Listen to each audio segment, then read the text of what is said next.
The following is rated not safe for work.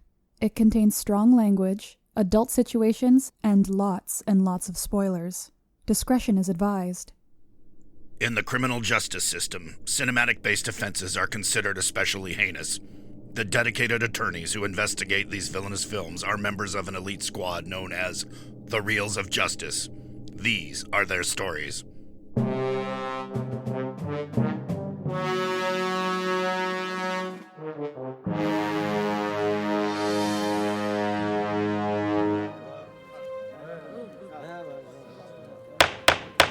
Order, please, order. The Reels of Justice is now in session. Judge Big Ben Haslar presiding. Your eyes for the Honorable Judge Haslar.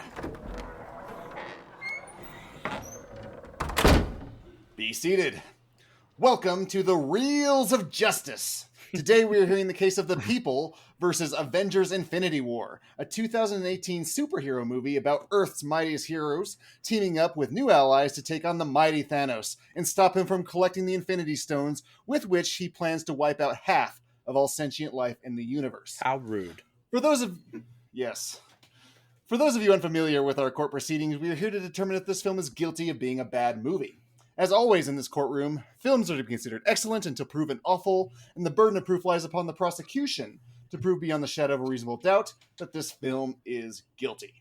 Mr. Phillip Mottaz, you are appearing on behalf of the prosecution. You may kick names and take ass by presenting your opening statement. Thank you. Thank you, Your Honor, I will. Ladies and gentlemen and people and cats and dogs of this courtroom, we have been lied to. We have been lied to. The homogenization of Marvel movies has worn down our discerning eyes, turning us into mindless movie consumers who will tolerate anything, even 2018's Avengers Infinity War. Well, we are here to see that truth has its day, to see Infinity War convicted as a bad movie, not just bad for Marvel movies, not just bad in the grand scheme of superhero movies, but as a bad movie in its own right. My case will present irrefutable facts based on my opinions that the film commits crimes of poor storytelling, bad cinematography, chintzy special effects, and dumb characterization. Thank you. Thank you. Oh, we're using our made-up names. Then Ryan Luis Rodriguez, please present your opening statement. Brilliant. Not a made-up name, it's my name. I'm not going to try and make the argument that Avengers Infinity War is a great film. I think it happens to be very good, but I'm a Marvel apologist, and you cannot trust my opinion in this case. In fact, it's barely a movie. It is essentially 2.5 hours of third act, the direct sequel to 6 separate movies, but that's what makes it interesting and worth watching. You haven't seen anything like it ever, even in the Marvel canon. It's a perpetual motion machine, for moving ever forward like a cinematic shark, potentially dying if it stays still for even a fleeting second. It should not be coherent. It should be an absolute mess, but it's not. Instead, it's an oddly fatalistic, crowd-pleasing summer blockbuster, making it perversely fascinating and imminently watchable. It's a season finale, an annual, if you will, getting something crucial right from the comics from which it spawned, just luxuriating in the various interpersonal relationships between characters of disparate franchises. In that fashion, it's the most Marvel movie. All quips and kicks and crossovers. Pictures like Infinity War are the reason we go to Marvel movies. The build-up and the release. It's entirely its own thing for the entire duration, and that alone is proof that it transcends good and bad and becomes something ineffable. Thank you, case dismissed. Case is not dismissed. I'll have you barred, Mr. Rodriguez. I'll tell you who's not ineffable. Mr. Mottaz, you may present your first exhibit. Thank you. My first exhibit is on the screenwriting, with sarcastic quotes around that. Every bad movie starts with a weak script, and Infinity War has a doozy. This movie falls and fails at many points. First of all, there is little to no story.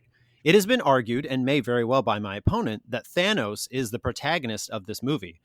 Well, if that's so, he moves along with virtually no problems, collecting each stone and achieving his goals. Compelling stories need challenges. Thanos in this movie does not adjust his plans. He doesn't double down and reach deep within inside himself to challenge something he believes in. No, he sticks to himself and checks all the boxes. That's all the movie story is, checking boxes. And then on the other hand, you could say, well, there's the heroes.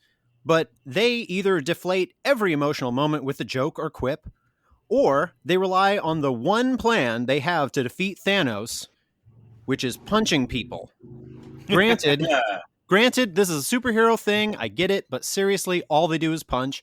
For example, when T'Challa says, we're getting ready for battle, get that man a shield. He's referring to Captain America.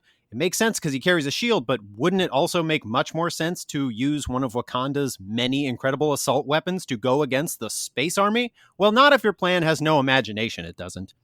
And then there are the emotional stakes. Another sarcastic quote. These are continually undercut by overlong scenes to allow for more and more jokes and exposition. Like Tony Stark out of nowhere telling us he had a dream where he had a kid in the next movie, and her name was Morgan in the next movie. And as if such a thing was impossible, like we had to have it set up here. Or Thor is going to restart a star that could kill him. A big heroic moment. And then he quips, not if I don't die. And another joke happens, which means nothing means anything. Every emotional moment gets run down by another copy-paste, put in the jokes. Don't miss an opportunity to tell a joke with that pesky emotional stuff. If the MCU is supposed to be this grand bastion of long-term multi-movie storytelling, then why are we getting all this exposition piled on here? Nobody thought to do this a movie or two ago so we could truly hit the ground running? This is all at the expense of the characters, and in this movie, with its info dump exposition and lackluster story, we are left with thin exposition robots. Okay. Mr. Rodriguez, do you have any rebuttals to the plot structure of this film? Yeah, so about why weren't these things set up in previous movies? Because if they did that, you'd complain about it again. You would say, oh, this is just a setup for a future movie. So then how can you win in this case? You can't... Those movies are not on trial here. It's not true, yet. but you would complain. Admit it. I'm not the... Wait, supposed to be? Exactly. I don't want to interrupt him. Yeah, and what about Scarecrow's brain? Yeah. So are you... Rodriguez. Yeah, please. Yeah, I mean, so the storytelling, I think that we're mixing up script writing and storytelling. I think that they're accomplishing two different things. I think that the Russo brothers, in terms of storytelling, it's about visualizing things through character and about just pushing everything forward. And I think that, yeah, it is probably excessively jokey and it is excessively in that direction, but that's something that the Marvel movies have always kind of stuck to from about phase 2 forward. So I think that if they didn't do that, it would be all the more kind of threadbare. So I kind of actually appreciate the running humor throughout the film, also because it ends in such a bummer that I think that if you were to let everything hit as hard as it possibly could for the entire time, that impact at the end might have been lessened. I would go so far as to lessen our conviction if some of the jokes were cut. I'm not advocating for all jokes to be cut. A lot of jokes were cut. Jokes were cut. I find that amazing. Yeah, maybe you don't know how bad it could have been. Okay, I want the joke cut. Where's the joke cut? The joke cut. Do you have an example, Mr. Rodriguez? Were there deleted scenes? Or there are several deleted scenes. A lot of the not a lot of, but a significant amount of the Guardians' work was trimmed down, and that's where a lot of the humor really does lie in the Guardians. But that's kind of what they do. They don't take anything seriously, so I think that that's actually on brand. Got it. So not less is more is more. Correct. More is more. Damned if you do, damned if you don't. Mr. Mottaz, did you have another exhibit? I do. It is about the filmmaking, by which I mean the camera pointing at actors and scenes and stuff. A movie about the fate of the universe deserves a kind of mythic, amazing, imaginative direction. One which should inspire others to take up the charge. One which would deliver awe-inspiring visuals. One which would burn images into our memories. And unfortunately, Infinity War does not.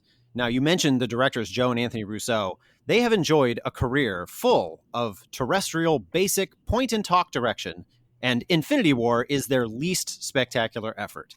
For example, Wakanda and Titan, the planet Titan, look so much just like cruddy exteriors rendered in a shack. These are supposed to be grand battlegrounds for the fate of all, but it has none of the grandeur of, say, the Two Towers Helm's Deep battle, and none of the scope of the X-Wing fights in Star Wars, and none of the psychedelic spectacle of Fury Road.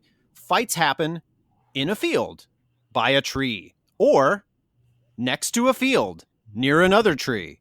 Or the fights in New York are throwing cars around like we've seen in other movies. Even though we've seen that sort of stuff before, and the visuals do not stick with you. There's no style to it. Given the movie's budget, $400 million, shouldn't it be delivering something besides static camera work and muddy CGI? A story of this kind demanded flair, but the only flair that we get are little pixelation flares around Tony Stark's and Peter Parker's necks when their CGI masks come off. With such little visual panache, we find the budget especially egregious. It costs $400 million to make this something this lame and forgettable, and we could have gotten 2 Fury Roads for that. The Russos the Russos do nothing to inspire us, nothing to elevate the material, and it just seems like Disney was after entirely profits by way of cutting corners, even when they had access to every resource and potentially every talent. The prosecution speaking my language by promising more Two Towers and Fury Road movies. First of all, comparing it to Lord of the Rings is not going to work with me because I happen to think that those movies are boring. Are you on the jury? Are you on the jury? Thank God. No, he's anyway, not. First off, it's Russo, not Permission to push Rousseau. the, They're not the French. defender. Order in my court, Mr. Rodriguez. Thank you. Please. It's Russo, not Rousseau. They're not French. I call them Joe and Tony. Can we go with just Joe and Tony? You can call them Joe and If you may. Anthony, which is his name, his Aw. Christian name. So the Russos are very much invisible auteurs. They're really not about the bells and whistles in terms of the visual panache, as you said. But I happen to think that actually kind of serves them because if they were directors like Zack Snyder who trust every single image that they craft is from the pen of Zeus himself, then these movies, they disappear so far up their own asses that I have no interest in them whatsoever. Can I object to this objection and have the mention of Zack Snyder stricken, That's his rebuttal, stricken so from you the may rhetoric? Okay, object I'll object to that because while I certainly concede the point that Zack Snyder is not something anybody wants every movie to live up to, I also don't think he's necessarily some sort of gold standard. There's a difference between nothing and everything in huge capital letters and Superman's like killing people. There is a middle ground there where you can at least show and stage characters, dramatic superhero characters, in dramatic superhero ways. Yeah, but I mean, that's been done. Like, if they made it so that it was this ever-increasing scope and scale instead of focusing inward, then we would just complain about how cacophonous it is and how tiresome it is that, oh, it's another one of these big superhero movies. It's another case of damned if you do, damned if you don't. And these movies, I don't need them necessarily to look like the greatest movies on earth. Well, first of all, how much your movie costs does not necessarily translate to what your movie looks like. There are plenty of amazing movies that cost $5,000. There are plenty of great movies that cost $200,000. The fact that it costs $400 million probably has something more to do with the fact that Robert Downey Jr. is in this movie and he can snort $40 million in a minute. You timed him, it's true. But that doesn't necessarily mean that you should let them off the hook for basically badly managing their money. I don't think you should let them off the hook at all. I just don't think that it's nearly as disastrous as you make it out to be. I think that you're being a little bit of a nervous Nelly. A nervous Nelly? No. All right. Well, I'd like to move on from this point if we could. I think the jury has enough. Mr. Mottaz, do you have a third exhibit? I do. I actually have one last exhibit, and that is about the characterization. Now, it's one thing to have characters in movies make mistakes, but Infinity War needs these characters, relies on characters making conveniently stupid mistakes and their conveniently stupid decisions for the movie to, quote, work.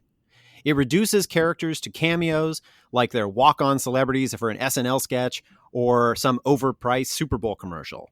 In short, we don't believe, so we don't feel. So, for example, with the fate of the world and the universe and billions of people's lives revolving around protecting one character, fucking Vision.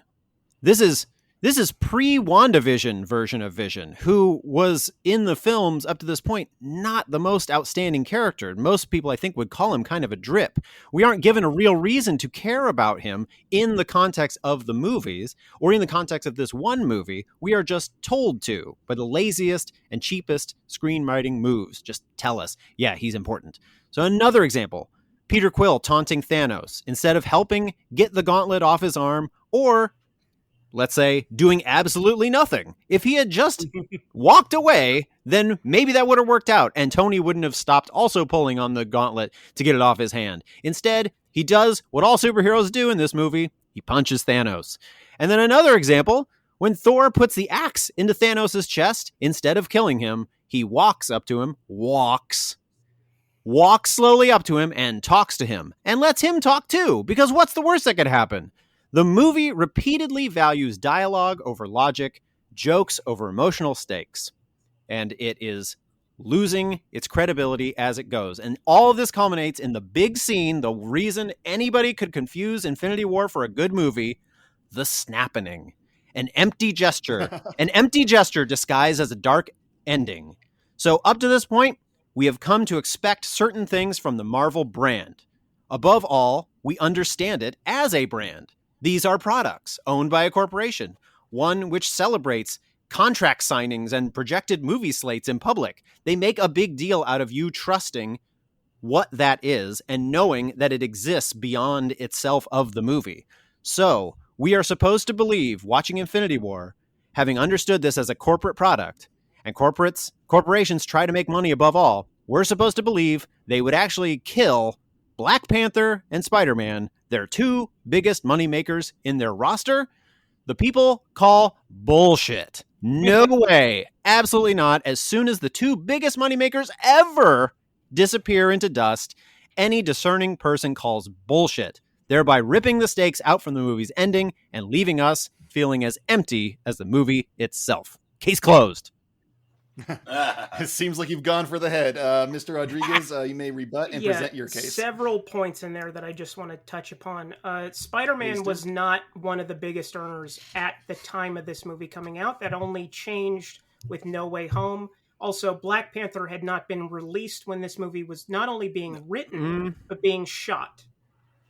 This movie, Black Panther, came out 3 months, actually 2.5 months before Infinity War. True, but I want to interject that in the ensuing success of Black Panther, first of all, you can tell in the movie that there was an effort to get some more Black Panther shit in this movie. Like, there's an sort of unnecessary opening shot of Wakanda of them walking somewhere to be like, oh shit, it's Wakanda. We all recognize this from a movie we love. So sure, they were writing it earlier. That was that one insert. Yes, it's not an insert. I'm gonna need the dailies on that. Continue. Listen to the audio commentary; it'll explain everything. I know I have to hold your hand through all of this, but you can listen to the audio commentary. And I also do want to touch upon briefly Peter Quill fucking everything up. That is entirely a Peter Quill thing to do. That's what he does. He is an immature man-child. He fucks things up. He's not supposed to, but he does constantly. That's why he's the world's worst superhero. That's why the Guardians are the world's worst superheroes. All they do is cover up their own messes and then move on to fuck somebody else over. That's why we love them. Ugh.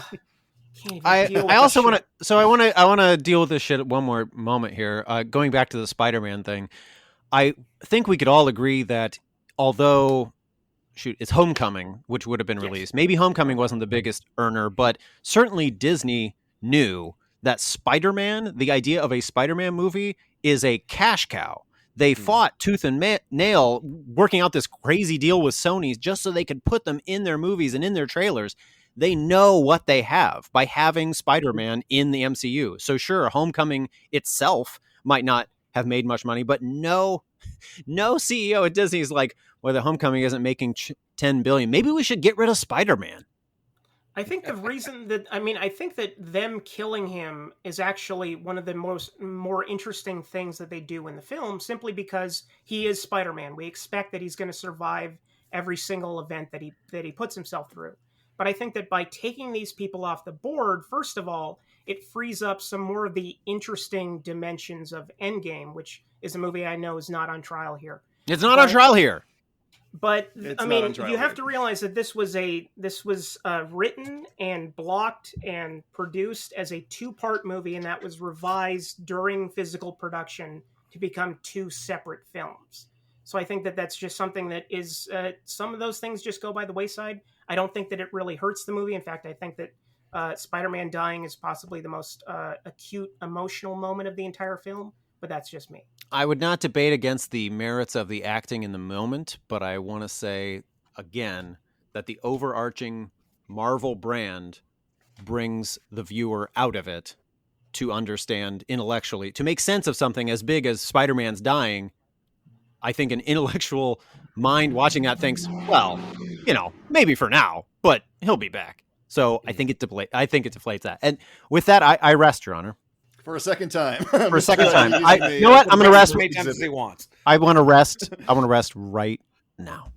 There it is. Yeah, I like it. Get your pillow. Get comfy. I want to address the issue of Thanos. Thanos had appeared in 3 Marvel movies prior to Infinity War. The original Avengers, Guardians of the Galaxy, and Age of Ultron. In each appearance, he became increasingly tiresome. He does nothing but silently smile in the first, does nothing but sit in a floating chair and make idle threats in the second, and does nothing but hold up a golden glove and smile in the third. So imagine my surprise when he turns out to be the strongest aspect of Infinity War. As my learned opponent has brought up before, many people call him the ostensible protagonist of the film, which I think I actually agree with. He is God's holy warrior, burdened with glorious purpose, a survivor with an honorable quest to extinguish half of all life in the universe. Amazingly enough, he is a complete digital construction, but manages to give a capital P performance.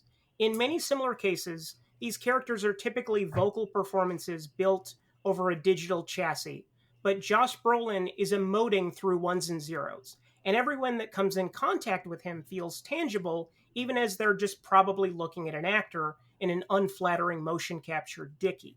Somehow, Zoe Saldana's Gamora is saddled with the task of bringing him to life in the several two-hander scenes in which they appear, and she pulls it off, delivering the best live performance in the film and making Thanos register as something truly terrifying.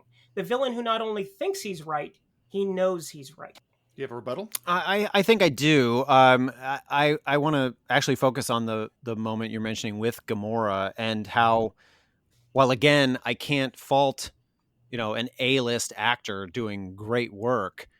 I feel that the movie itself doesn't set her up as much of a character. She is merely there to provide Thanos with something, and eventually for her the guy who wants to be her boyfriend to get mad at stuff. I don't see her in this movie as a character herself. She made a couple decisions, and yeah, she gives a good performance when she's telling him not to get the Soul Stone. But I feel like that's a couple good performances does not a movie make. And lowered expectations by previous installments of Thanos just holding up a glove doesn't necessarily mean that, this time it's obviously great, because it wasn't great before. Mr. Rodriguez, do you have a second exhibit? Yes, I do. I have 2 more. When Infinity War was in production, the Russo brothers and the writing team of Marcus and McFeely described it as Nashville for superheroes. And while Robert Altman probably would have hated this film, probably comparing it to McDonald's, much like Ken Loach did, it's an entirely accurate description, both Nashville and McDonald's. Infinity War redefines the word sprawling. All these disparate characters in franchises intersecting in interesting ways, filling voids left in certain films, and setting up dynamics that could easily play as dominant narratives going forward. It's a testing ground, seeing which characters work well together for future installments, best exemplified by the Guardians of the Galaxy crossing over into Thor's latest film. At its best, the Marvel Cinematic Universe is a giant experiment, like Dr. Frankenstein's IP laboratory. And Infinity War is the payoff for that experimentation. The only thing separating it from Frankenstein is the lack of an abnormal brain. You could probably make the argument that the MCU's brain is too normal, even for a world with talking trees and sarcastic, technologically engineered raccoons. Everyone that appears gets at least one applause break and huge one-liner, and that's exactly what these films should be. Sure, it's entirely overstuffed, and some characters appear strictly in an obligatory sense, but when you're working with over 40 main heroes, some are going to get pushed by the wayside, and thankfully the heaviest hitters all get their time to shine. Captain America, he has a beard now, which is so hot. Spider-Man and Doctor Strange, they get to meet, setting up future multiversal adventures that has its origins in the comics. Wanda and Vision, their tragic romance plays out in full and sets up one of the best streaming television shows of the past decade. Thor, he gets to further prove why he has the most interesting arc in the MCU, constantly evolving, like, again, the space shark. The Guardians, they get the greatest intro in the film and finally get to interact with Earth's mightiest heroes. There's not nearly enough Nebula or Carrie Coon, but I'm obsessed with both of them, so I'm willing to surrender my opinion in this case. I think the movie is misnamed since it's not actually about the Avengers, because the Avengers no longer exist, but it is a true ensemble like all Avengers movies should be. This has been called the most ambitious crossover of all time. Mr. Mottaz, do you disagree? Yeah, I'd actually like to approach the bench, Your Honor. Sure. Approach the bench. So when people approach the bench, usually they might have a secret that they want to disclose, right? Okay, but Mr. Rodriguez, hold cover on. your ears. So hold on to that second. Actually, can I talk to the head juror for a second? Head juror? Who's the head juror? Wait, hey, I don't think that this is allowed, though. Okay, no, I'm actually making. I'm actually making a point. See how we all lost the focus by cutting around too much? Arguments and stories need pacing. That was a learning moment for everybody in this court. 5 stars to Gryffindor. There was no learning in this courtroom. The jury is instructed to disregard this exhibit. The thread in Infinity War? This movie is spelled out for a 2-year-old. How did you lose the thread? Objection. I didn't lose the thread, but in films and movies there is such a thing as momentum and pacing. And by the way, the whole idea of like managing these heroes and managing these characters, I also feel is a little like disingenuous, because in my day job, we have lots of departments and then, maybe 100 people in there. And every month or so, we have what's called an all hands meeting. And you know what? We all show up because it's our job, because we get paid to. The movie has $500 million. Of course they got all these people to show up. People marvel, no pun intended, at how, oh my God, how did they get all these people to show up? And they're like, you just explained that Robert Downey Jr. gets $40 million just to snort it up. It's money talks. Big deal. They got them to show up. Awesome. There they are. You still have to pace it and structure it so that it's compelling and ebbs and flows like a movie and a story does. Well, personally, you hurt my feelings, Mr. Mottaz. I thought you just wanted to talk to me. I do, but later. Check under your gavel. There's a phone number. Wink, wink. No, I'm not falling for that twice. Mr. Rodriguez, present your last exhibit, I please. do want to thank my guest colleague over here for recycling my own joke, but that's besides the point. It was a good joke. For my final argument, I want to address the ending of the film, in which Thanos successfully acquires all 6 Infinity Stones and snaps his fingers. Saying that out loud has made me realize I will never get laid again. He disintegrates half of all life in the universe, and it's the best ending in the MCU for one distinct reason: the heroes finally lose. For 20-odd prior films, the heroes usually pull it out in a squeaker to turn the tables on their nemeses and miraculously save the day, usually resulting in the death of their antagonist. In this case, not only does Thanos walk away, however possibly mortally wounded, he accomplishes what he sets out to do, which is not how these movies work. You could make the argument that comic book movies are for children and families, which explains why good must triumph over evil, and that's what makes the ending of Infinity War so striking and sobering. Just watching characters that we've laughed and cried with over the past decade turn to ash in front of their loved ones is so fatalistic and intense that you wonder who allowed it to happen and how it passed through 6 or 7 sets of corporate hands and remained intact. Watching Spider-Man disintegrate in particular always emotionally hooks me, which again was made all the more impressive when you consider that we already knew that most of these characters were returning for a sequel. Hell, some of their sequels had already been made into trailers. But I just want to say, the best part about this film is that it feels like the ending. This ending feels like what it should feel like, an ending. Not a cliffhanger, not an ellipses, but an ending. The Avengers fought the big bad, and they lost. There is no undoing what was done. In fact, when they eventually end up reversing Thanos' actions, they can't actually undo what he did. They just bring everyone back 5 years later. The damage has been done, and most of that damage is permanent. For a comic book movie that is practically revolutionary, thank you, case dismissed. Your Honor, I'd like case isn't dismissed. I'd like to stress a couple things where the defense fought against themselves, where saying that this is an Act 3, but it doesn't have an ending, but it does, but it doesn't. We knew that there was a movie. True, but you also said this is an Act 3. Isn't Act 3 where movies end? Yes, not in 5 acts. This is a grand experiment. This is not a typical movie. Okay, well, that's true. Comic books are made for children and families. Can I say that? That's what he said. Awesome, good. In addition to other people, but yes. No, that's what he said, so it should work. No, I hear what you're saying. I get it, but I feel that the marketing of everything, telling you that another movie is coming, undoes the weight of that. As effective as that in the moment might have been, under the slightest scrutiny, it all falls apart because you know they're coming back, and you know he has a time stone. That was the big theory, right? It was like, well, they're gonna turn back time. And it was like, well, they didn't use that, but they sure did. And sure, not all of them came back, but again, we lost Vision. I remind you, Infinity War isn't on trial, though. Infinity War is on trial. Infinity War is on trial. Mistrial. This is a mistrial. Endgame isn't on trial here. Endgame is not on trial. Mr. Rodriguez, do you rest your case? I do rest my case there. All right. Thank you both. Both sides have rested their cases. The attorneys will now present their closing arguments for Avengers Infinity War, not Endgame. Okay. Mr. Okay. Mottaz, Give me a minute. Infinity War. Okay. So just recycle what Ryan says and just switch everything. So full of beans. He's writing going down first. a couple other things. Phillip, I love Comic you. books are for Order in my court. Order in my court. So full of beans today. Ladies and gentlemen and people and everybody in this courtroom, hear me now.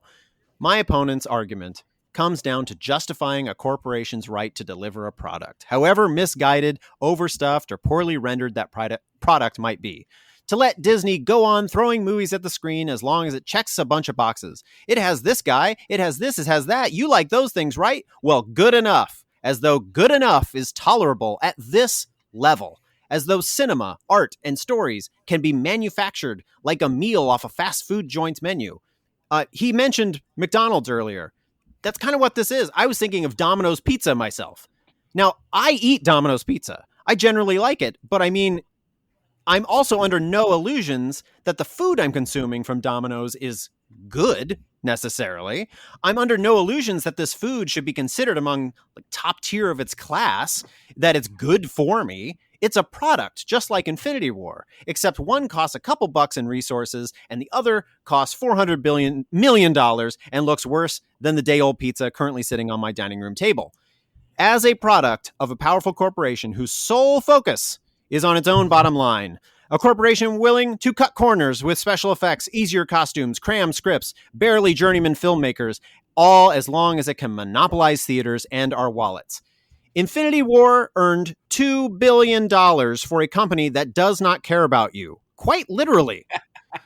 If movies like this progress unchecked, then profit-hungry Disney has no reason to improve anything about their movie making. Well, ladies and gentlemen of the jury, you may not possess the PIM particles needed to travel back in time and correct that mistake and unvote your dollars from that box office, but you can do something else. You can demand better. You can demand more from zillion-dollar companies. You can demand more from event movies. You can demand that we deserve good movies, even from blockbusters. You can do that. You can be the true Avengers fighting for good movies by voting Infinity War guilty. Thank you. And you won't. Thank you, Mr. Mottaz, and thank you for dashing our hopes that Domino's will ever sponsor this show. I thought this was a Little Caesars courtroom. First, we lost Del Taco. Yeah, we got it bad with the fast food chains. I love Rodriguez, please. Mantis.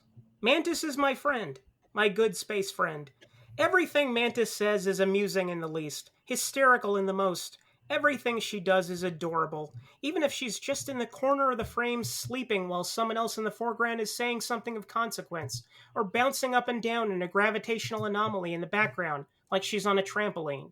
Avengers Infinity War features Mantis, surprisingly prominently. Because of this, Avengers Infinity War is good. Avengers Infinity War is kind. Avengers Infinity War is not guilty. Take a look into your heart, into your inner Mantis, and realize this is true.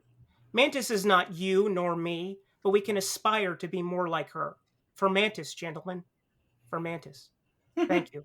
Case dismissed. Stop. Wow.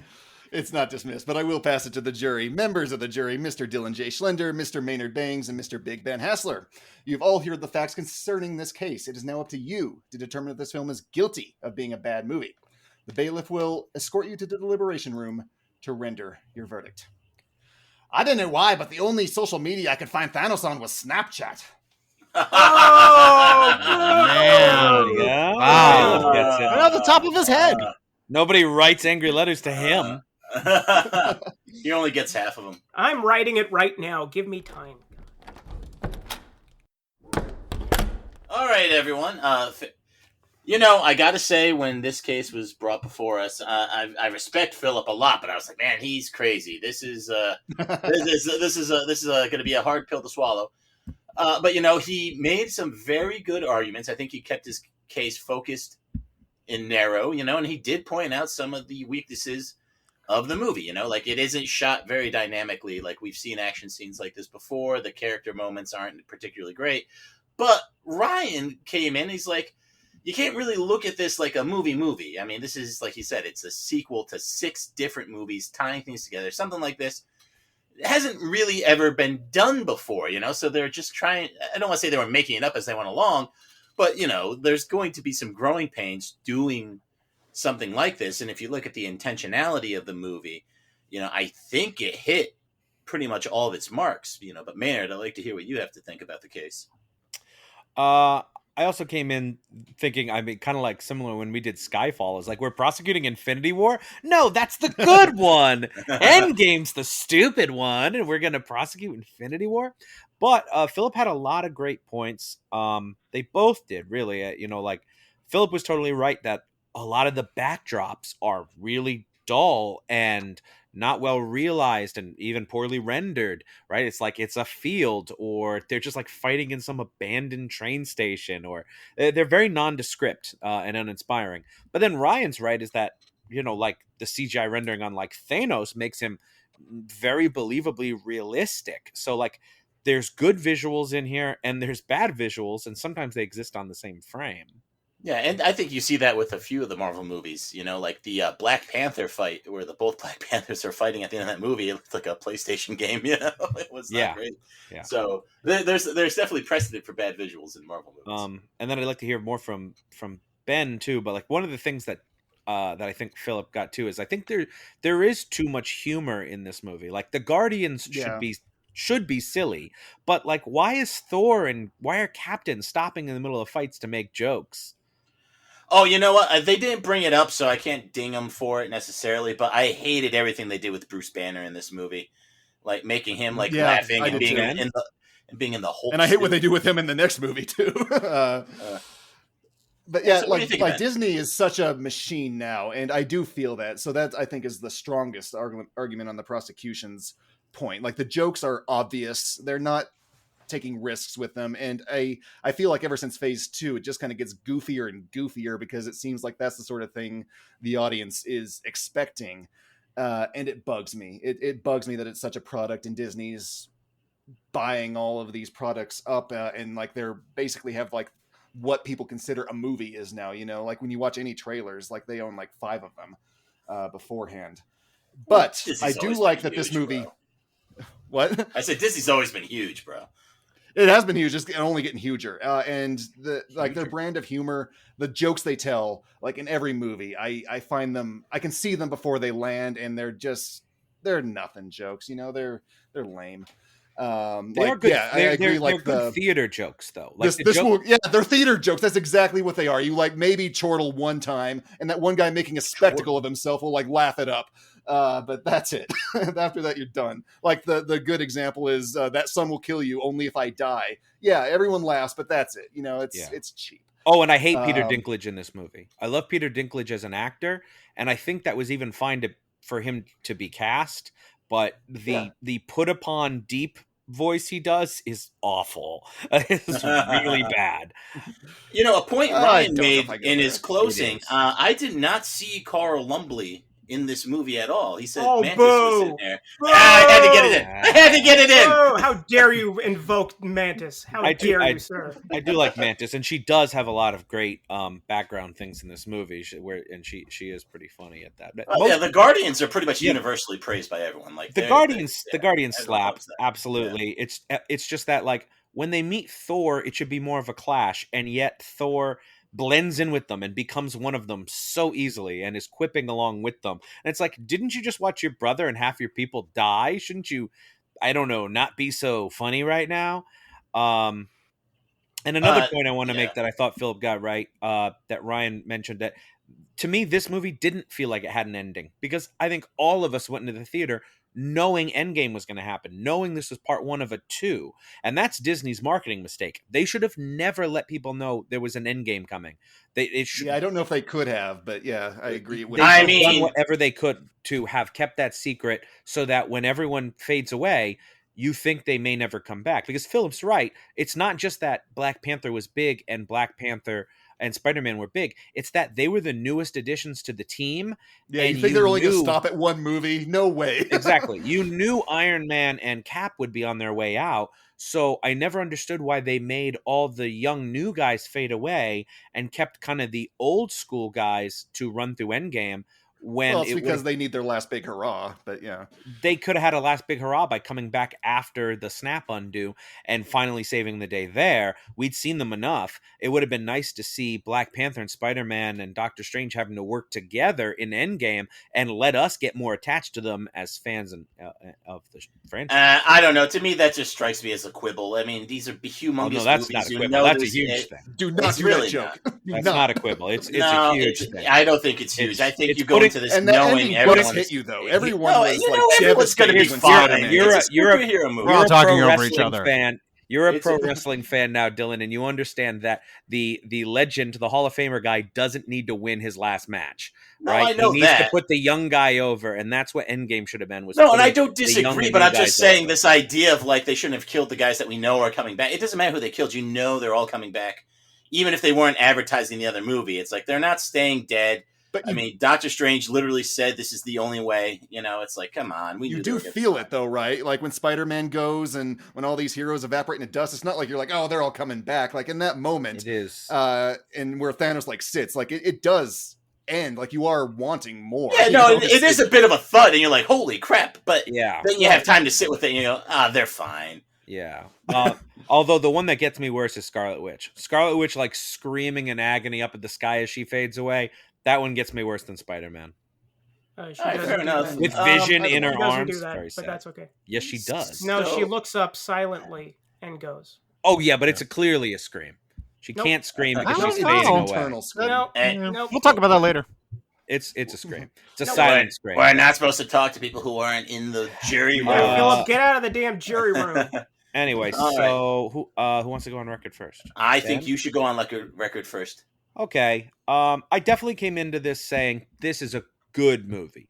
But I think Philip's arguments really helped whittle me down and needle me down and see the flaws in the movie that I was overlooking. But I don't know that it takes it all the way into bad. I think it drags it down into meh and mediocre. But bad is that next level down. And I think there is enough good nuggets of things in here. Thanos having great characterization. The Guardians being hilarious. Just getting to see all these big characters work together that you never got to see before. Enough to save it. So I'm going to go not guilty. Big Ben. Well, I do hate the Disney corporate machine and their formula that they're just pumping out and again. I do like that this one's different. That they did try like making the villain sort of the main protagonist or whatever you want to call him, that like sort of shuffles the story along. That's interesting. And that ending, everybody was talking about it. It left an impact. I do agree that some of these points that he brought up, they're true, but they're not big enough to go to bad. I'm with Maynard on that one. So I am also going not guilty. All right. I mean, if this Marvel movie's bad, they're all bad, so this is going to be a not guilty for me. I appreciate Philip's arguments, but I think Ryan just knocked it out of the park. And what really stuck with me was the idea of like, this is brand new. You're really trying something out new here. Now, maybe it doesn't work as well moving forward, but today in this court, we're not guilty. Now, let's go out there and tell that very handsome judge. Mr. Foreman, have you reached a verdict? We have, Your Honor. In the case of the people versus Avengers Infinity War, we find the defendant not guilty of being a bad movie. Did he say? Hold on. Did he say Infinity War or Affinity War? Because we might. I heard Affinity War as well. I heard it. I I have an affinity for this war. He has an enlarged tongue. Hey, I will assume that he meant Infinity War, so the verdict is so rendered. Both the defending and prosecuting counsel, however, are sentenced to make me a grilled cheese sandwich with bacon and little pieces of onion chopped up like relish as they ponder the gravity of this case. A verdict that is perfectly balanced, as all things should be. Court is adjourned.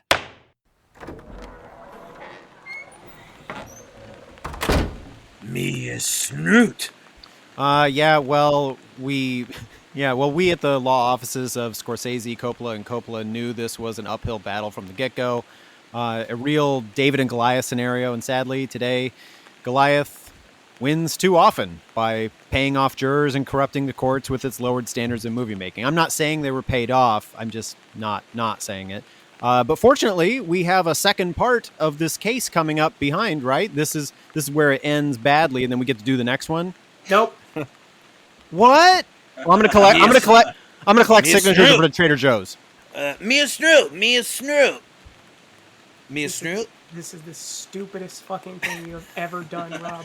Where is Ben the Martian? I swear to God. I Do you need it translated? No, I don't.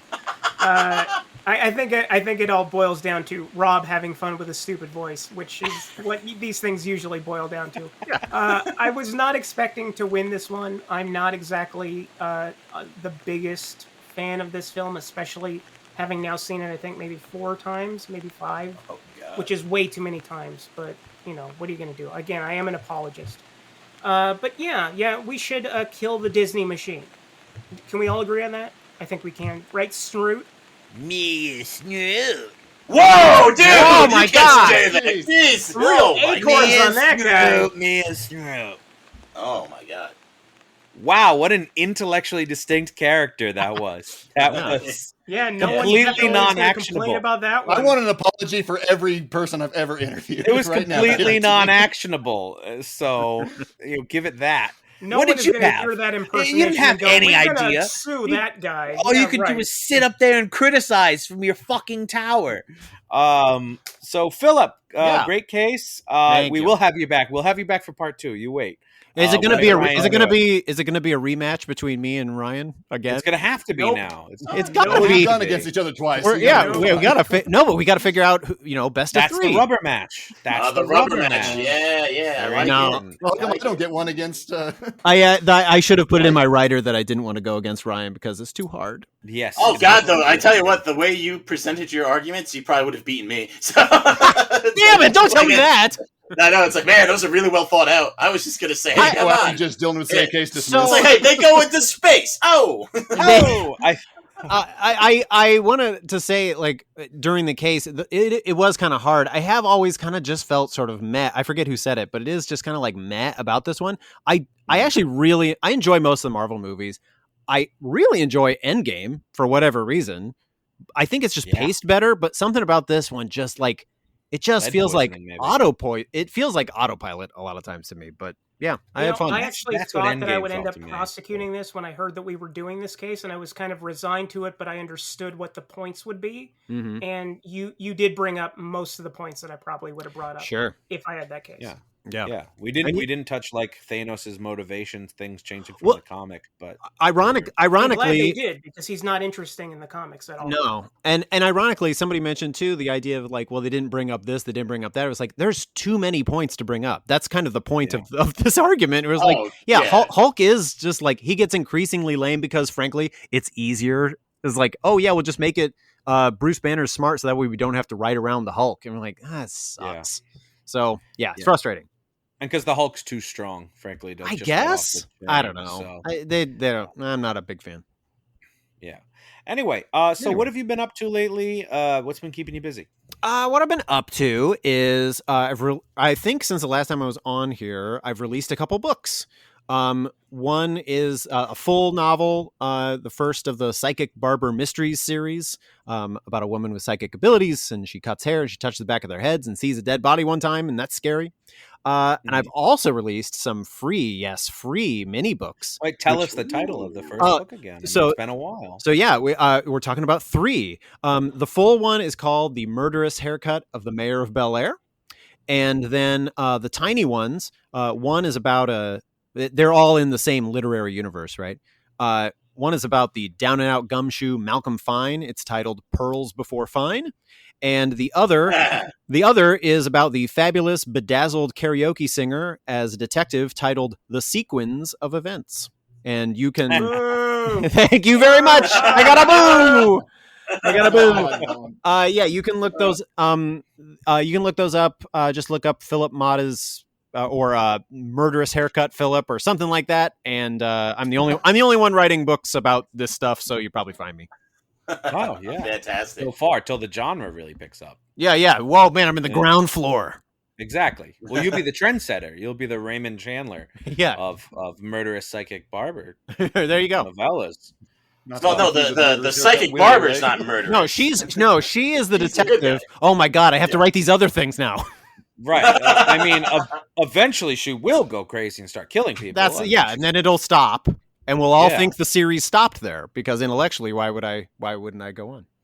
Go on. Yeah, well, I'm not going to stop taking shots at this movie. No, go for it. It's fun. Yeah, exactly. No, it makes total sense. Where can we find these books? You can find them virtually anywhere. The free ones though are on Apple Books, and I mean free. Like just go on and download them, quick reads. But yeah, you can find my website or follow me on Twitter. I'm at Phillip Mottaz, my name. That's it. I don't want to. Do you want me to spell it? Just put it in the notes. Oh yeah, it will be.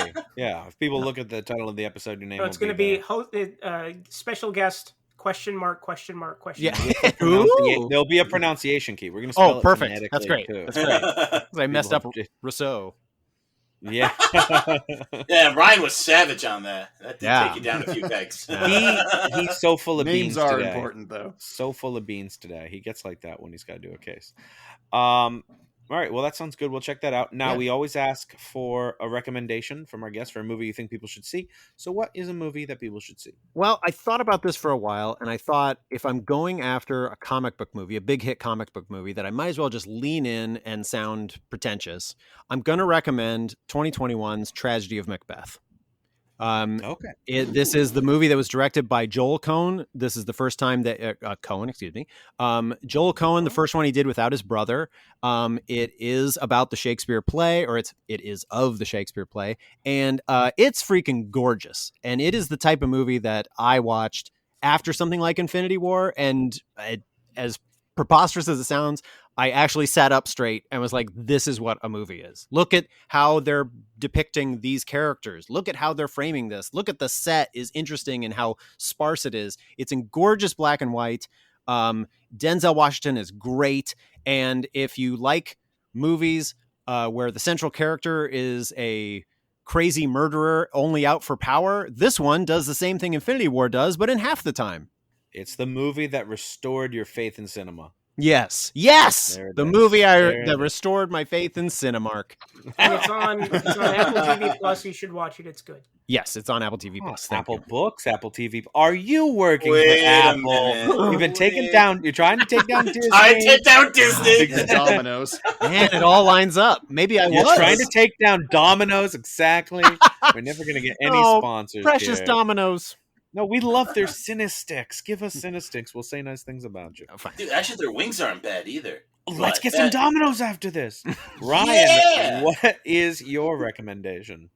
Thor plays a big role in Infinity War. And, completely Does he? coincidentally, Infinity this Thor. week my recommendation concerns two actors who will be appearing in the latest Thor film, Love and Thunder.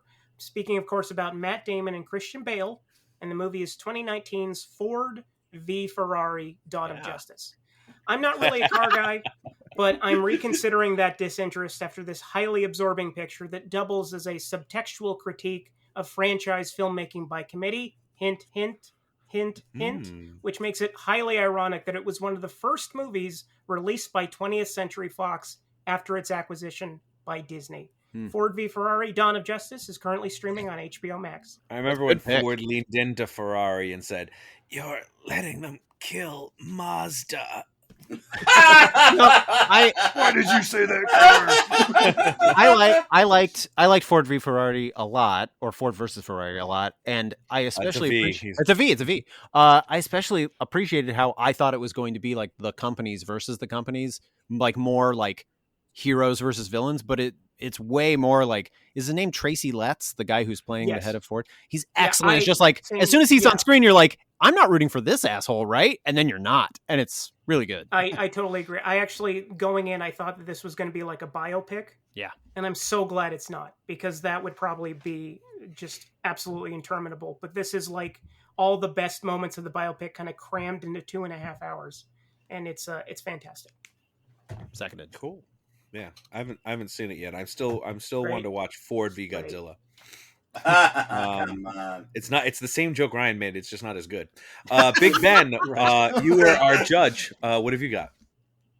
I'm going to go with my alternate recommendation for our Spider-Man 3 episode, since this character is still relevant, and go with the first live-action appearance of my favorite superhero, and that's 1977's Spider-Man.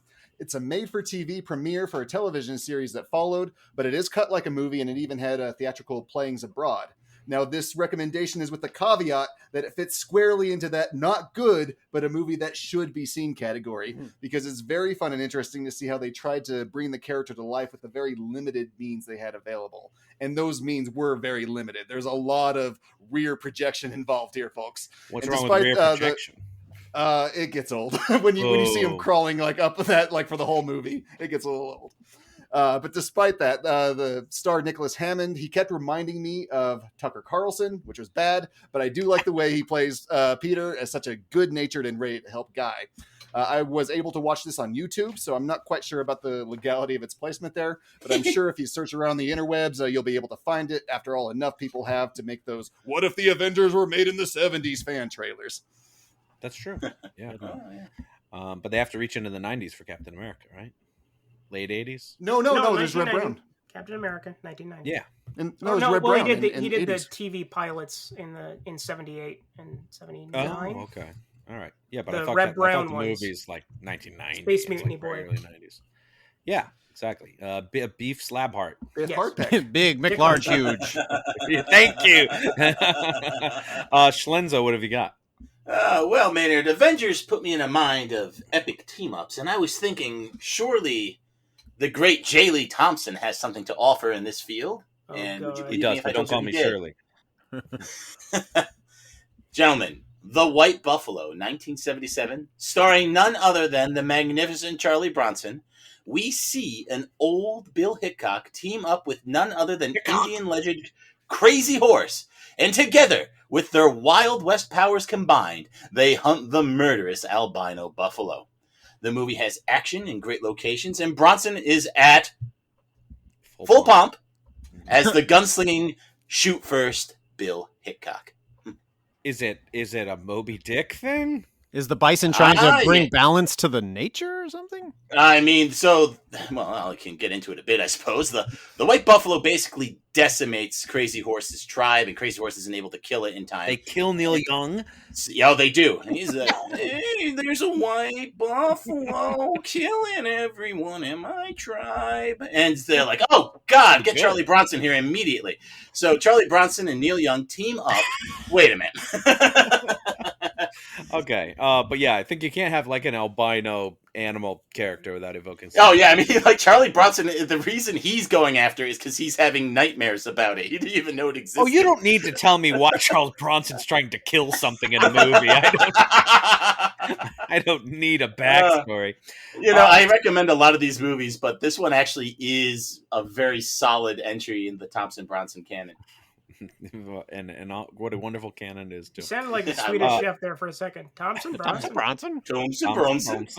I'm going to send us on home. My recommendation this week isn't really related to Infinity War, although I could make a rather tenuous connection to the character of Thor, but I won't.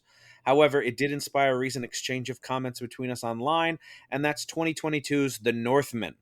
Nice. The latest film from director Robert Eggers, who did a phenomenal job with his first two historical horrors, The Witch and The Lighthouse. This is a tale of succession, betrayal, and brutal Viking vengeance.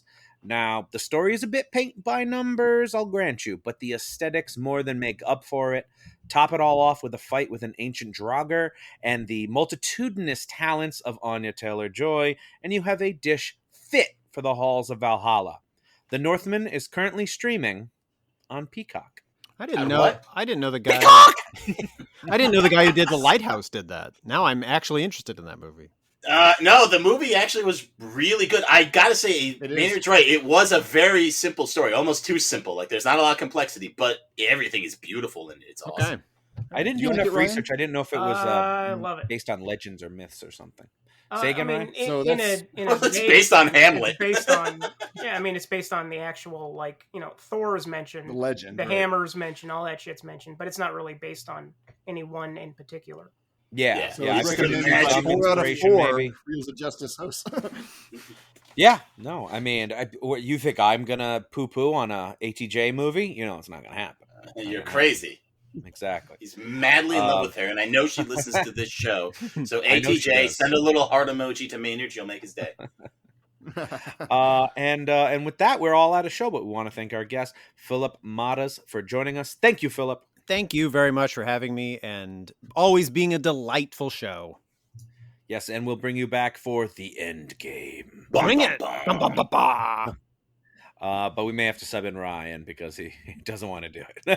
So you'll have to take away on Dylan. Right, I'll even harder, but it's an underwater level. Okay, that makes sense. That all tracks. You'll have to hold your breath the whole time. And we hope everyone else will join us as well as the Reels of Justice keep turning. Count it. I got nothing. Wow. I like that, actually. Please follow us on Twitter at Reels of Justice, Instagram Reels of Justice, and Facebook.com/Reels of Justice.